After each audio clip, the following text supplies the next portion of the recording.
Friends, నేను మనందరికీ మన మగ్గం గురించి ఇంట్రడ్యూస్ చేయాలని చూస్తున్నాను ఫ్రెండ్స్. ఓకే, ప్లీజ్ కోఆపరేట్ చేయండి. చూస్తున్నారు కదా ఫ్రెండ్స్, ఇది మనది మగ్గం. ఓకేనా? ఈ మగ్గం అనేది ఇంటి లోపలే ఉంటుంది అనమాట. ఇంటి లోపలే మనము పెట్టుకోవాలన్నమాట. ఈ మగ్గం మామూలుగా అయితే చేయడానికి ఒక గుంటలాగా తవ్వాలి.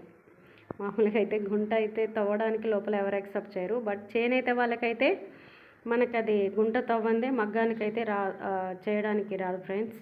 ఓకే, ఇవన్నీ చూస్తున్నారు కదా, నేను ఒక్కొక్కటి మీకు ఎక్స్ప్లెయిన్ చేస్తాను ఒక్కొక్క ఎపిసోడ్లో. పైన మిషన్స్ ఉన్నాయి, కింద కర్రలు ఉన్నాయి, ఏంటబ్బా అనుకోవద్దు. ఓకే, ఆ మిషన్స్ గురించి, ఆ కింద ఒకటి బాటిల్ వేలాడుతుంది కదా ఫ్రెండ్స్ ఇసుకతో, దాని గురించి, ప్రతి దాని గురించి నేను మన ఎపిసోడ్లో ఒక్కొక్క ఎపిసోడ్లో పెడతా ఉంటాను. అందరికనే తెలుస్తుంది. చూస్తున్నారు కదా ఫ్రెండ్స్, ఈ కింద కర్రలు అని చెప్పాను కదా, అవి కింద కర్రలు, పైన మిషన్స్. అబ్బా, ఎంత క్లమ్జీగా ఉంది అనుకోవద్దు. బట్ చేనేత వాళ్ళంటే పైన కింద అట్లనే ఉంటాయి. పైన మిషన్స్ ఉంటే కింద ఏమైనా